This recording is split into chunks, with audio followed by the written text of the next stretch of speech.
Is everyone doing here this morning? Or not this morning, my goodness. I'm a little backwards from travel today. This evening, how's everyone doing this evening? Hey, so wanted to come at you with part 3 of something we've been talking about here the last few days. Apple privacy update and what this means for folks. Star. Hey, Justin Stewart, how you doing, man? Is it 2 people that just joined there with Justin, or is your username really long? I think T Baron. Okay, well, anyway, welcome on board here. We're talking about the Apple privacy update. So this actually, it's been in the news, happened last week, and people are wondering kind of like, what does this mean? Maybe there's some people that are, running to the streets a little celebratory, right?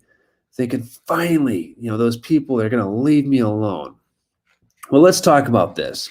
Most likely, if you're jumping on this, if you're catching my lives, whether it be on Facebook or YouTube or Instagram right here, so we got a few things going. You probably own a business, and you're probably wanting to grow that business. Let's just, cut to the chase. Or if you're stumbling across this, somehow our paths cross because of that. So we think about as far as what this privacy update really actually means. A lot of people think that it's something completely new, and it's really not. It's just, as we've talked about the last couple of days, a lot of these settings were actually already there. They were just kind of more buried, right? A little bit more obscure, you could say. And what Apple was introducing here is a feature called App Tracking Transparency. So what they're doing is they're basically bringing these settings, bringing the awareness of the options for these things up to the surface. Let's just call it that way. That's maybe a good way to explain it. What it's doing is it's making these things more transparent for the consumer, the end user. Well, why would you want to allow the tracking? So if you have an iOS device, you've probably been hit with a few prompts. If you've recently updated, I had somebody actually message me, which is a good question, like, hey, I have an older iPhone. Will this work on mine? Well, if your iPhone that you have allows you to update to the latest iOS version from Apple, then yes, this matters to you. This relates to you or will affect you. So what does all this mean? So the recent update, when you update your iOS, it's going to start prompting you as you update apps or just try to run apps. Hey, do you want to let this app do this? Track your location or know what other apps you have on your device, those types of things. Okay, so some real basic things there. What is all this information that the app developers, they're capturing on you? What does this actually mean for you? Well, how this data is used is it's used to really personalize the ads that you get.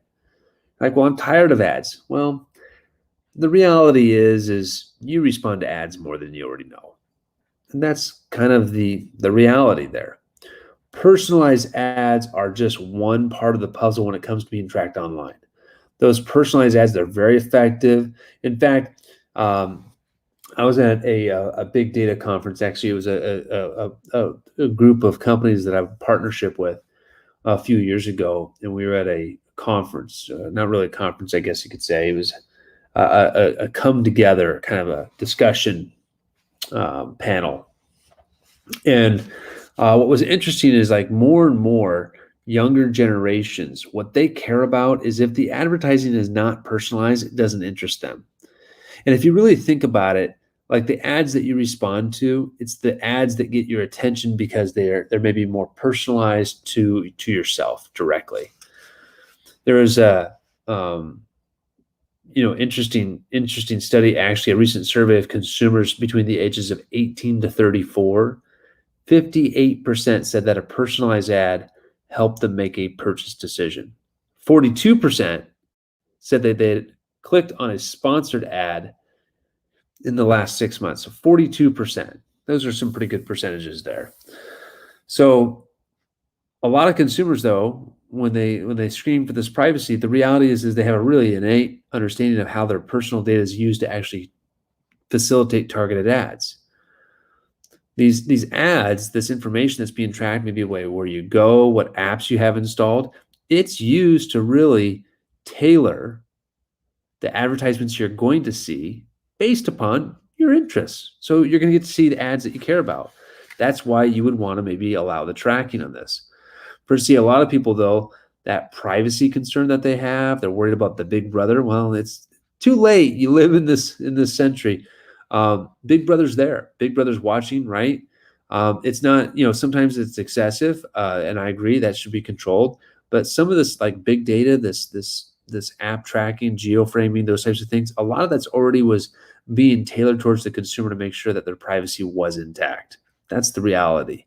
Like geolocation oftentimes was always stored jittered. What jittered means is it means offset. So if the actual location was here, it's going to be jittered so that it's actually up here, right? So that way, hey, we don't know where John Smith or that type of information of where they live is not readily available. But the privacy concerns pale in comparison to the function and usability of an app for a lot of people. There's the reality. A TAP research poll, in fact, said, or was conducted in August of 2020, shows that 23% of iOS users are likely to opt in to sharing data with apps that request it. 23%. It's actually a pretty good sized number. Another 21% of consumers are neutral on the subject. So you got like 44% there. That would go one way or another, really. Or 23 of that would go one way. 21% more might go that way too. So rather interesting stats there, suggesting that they will not opt out if they're prompted. Joe, come on, Joe. How you doing, man? So recent eMarketer research shows that 75% of consumers are willing to share their location if it enables a mobile service or saves them money. So think about that for a second. That's actually a very interesting stat there. 75% of consumers are willing to share their location if it enables a mobile service or saves them money. So that's the price they're willing to pay for it. And that's okay. All right. Which highlights how many users feel about personalized advertising. Maybe getting a coupon or an ad for something that you're probably going to buy anyway. It's not a bad thing, is it now? So that little small price that you're paying. What do you think? And I'm actually kind of curious what your thoughts are. So if you're watching this on a replay, if you're watching this now, I'd love to have your input on this. What are your thoughts? Do the privacy concerns outweigh the cost of a good user experience? Would be one question. And will you keep your app tracking on? So when you get that prompt, if you have an iOS device and you've updated, are you going to keep that tracking on so that way those ads can be personalized? I'm actually really curious what you would do. I mean, maybe you're part of that 75% that, hey, if it's going to save you some money, why wouldn't you? I mean, the reality is actually this, though. That tracking's going to be there anyway, right? So we actually have an article. I'll put a link. I'm going to save this on Instagram. It's actually on Facebook and everything like that over here already.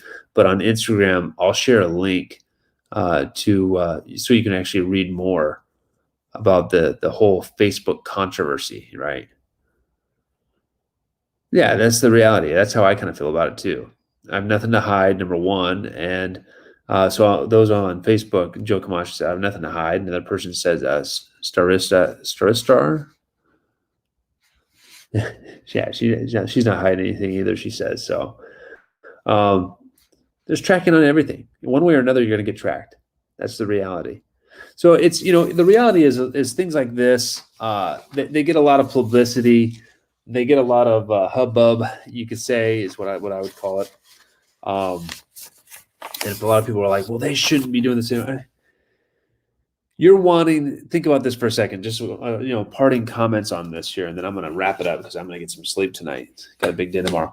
But if you think about it this way, you're expecting this app provider to make an app that provides XYZ functionality, and you want that for free. See, that information was your form of payment usually for that app. Now, even if you only paid a couple bucks, that information is still a form of payment for that app because that couple bucks, frankly, doesn't cover a lot of it. Apple, the iOS store takes a lot of that. And so those advertisers and those app developers, those types of things, like that's how they're actually making money so they can provide you that service. I mean, would you do a service for free for somebody? No, you want to get paid for it. That's the reality. So the same thing goes with this. So I'd love to hear your comments as you kind of mull it. Feel free to come back here, share this out, hit some love on there for me a little bit, and definitely share this out. If you're watching the replay on this, put a 2 or just type in replay if you don't mind. And I'd love to hear your feedback. So guys, have a fantastic evening. Hope you all are doing great. Be great, because nothing else pays.